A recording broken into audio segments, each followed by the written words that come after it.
What happens to your body when you're heartbroken? Everybody told you it would get better with time, that it was just your emotions, that you'd move on. But here's what nobody told you. Heartbreak isn't just in your head. It's in your chest, your stomach, your immune system, and your brain. And the science behind what actually happens to your body when someone breaks your heart is so dark, so physical, and so real that doctors now treat it like an actual medical emergency. Today, we're going deep on what heartbreak really does to your body and why it can literally kill you. Let's start with the moment it happens. The second your brain registers emotional rejection, it fires the exact same neural pathways as physical pain. This isn't a metaphor. Scientists at the University of Michigan put heartbroken people inside MRI machines and showed them photos of their exes. The regions of the brain that lit up were identical to the regions that activate when you burn your hand or break a bone. Your brain does not know the difference between emotional pain and physical pain. When someone says heartbreak hurts, they mean it, literally. And it gets worse from there. Within hours of a breakup, your body triggers a full stress response. Cortisol and adrenaline flood your system, the same chemicals that activate when you're being chased by a predator. Your heart rate spikes. Your blood pressure rises. Your muscles tense up. Your body genuinely believes it is under attack. Because evolutionarily speaking, it is. For hundreds of thousands of years, humans survived in tribes. Being rejected by the group meant death. Your brain hasn't caught up to the fact that losing a girlfriend or boyfriend in 2025 is not the same as being left alone in the wilderness to die. It responds the same way regardless. This is why you can't eat. This is why you can't sleep. This is why your chest physically aches. That cortisol and adrenaline are so overwhelming that your digestive system shuts down. Your body redirects all energy away from non-essential functions toward survival mode.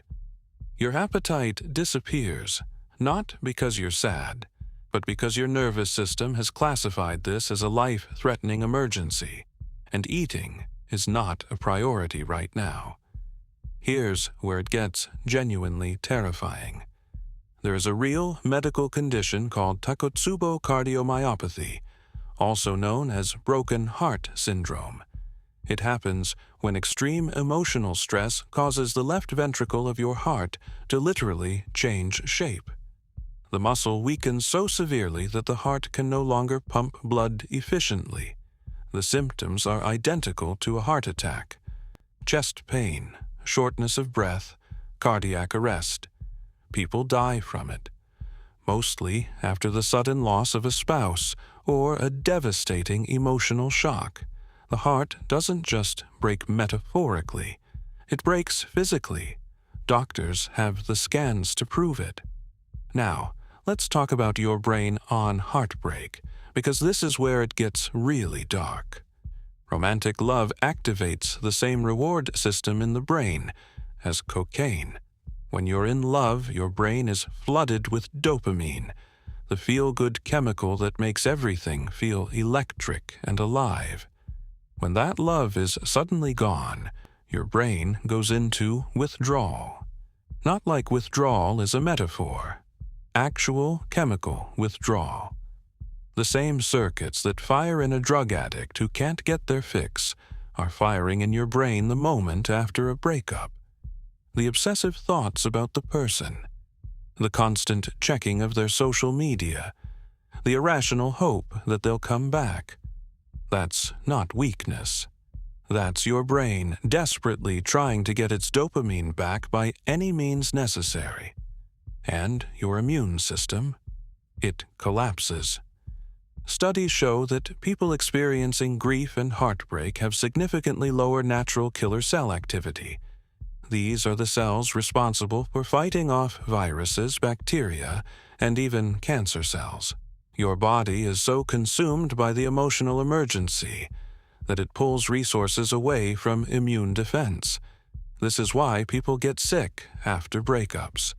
This is why long-term loneliness is now classified by researchers as more dangerous to your health than smoking 15 cigarettes a day. The immune suppression from emotional pain is not temporary. In chronic cases, it reshapes your biology at a cellular level. Here's something that will really mess with you. Heartbreak physically changes the structure of your brain.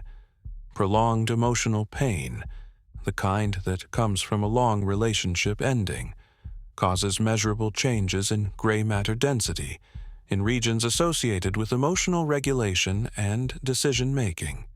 It impairs your prefrontal cortex, the same region we talked about in sleep deprivation, which means heartbreak literally makes you worse at thinking clearly, making decisions, and controlling your impulses. This is why people do insane things after breakups. It's not drama. Their brains are structurally impaired.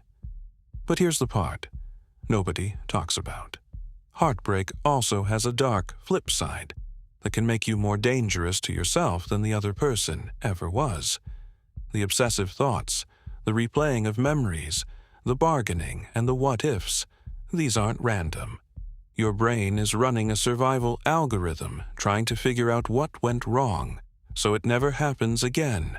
The problem is, it gets stuck in a loop. The same memories play on repeat not because you're weak, but because your brain genuinely believes if it analyzes the situation enough times it will find a solution. It won't, but it keeps trying anyway, for weeks, sometimes months. So what actually makes heartbreak go away? Time is part of it, but not in the way people think.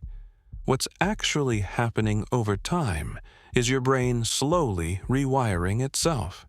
The neural pathways associated with that person, the ones that connect their face to your reward system, gradually weaken from disuse. Like a muscle, you stop exercising. New experiences, new people, new routines build new pathways, and the old ones fade. This is why staying busy actually works.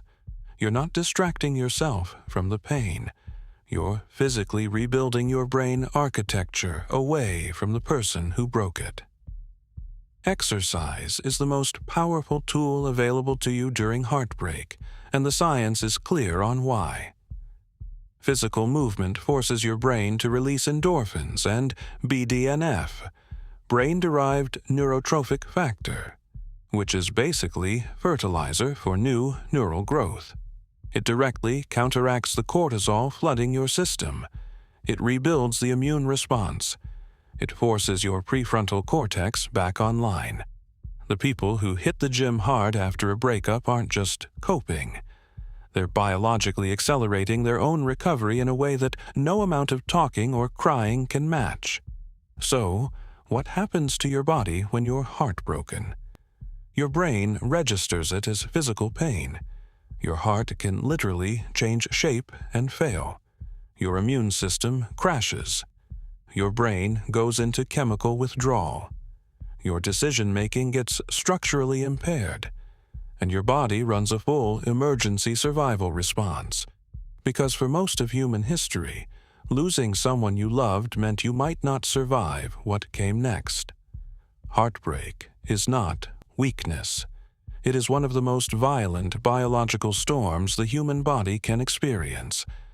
And the fact that you've survived yours, or that you will survive yours, says more about the strength of the human organism than almost anything else in nature. Take care of your body. It's fighting harder than you know.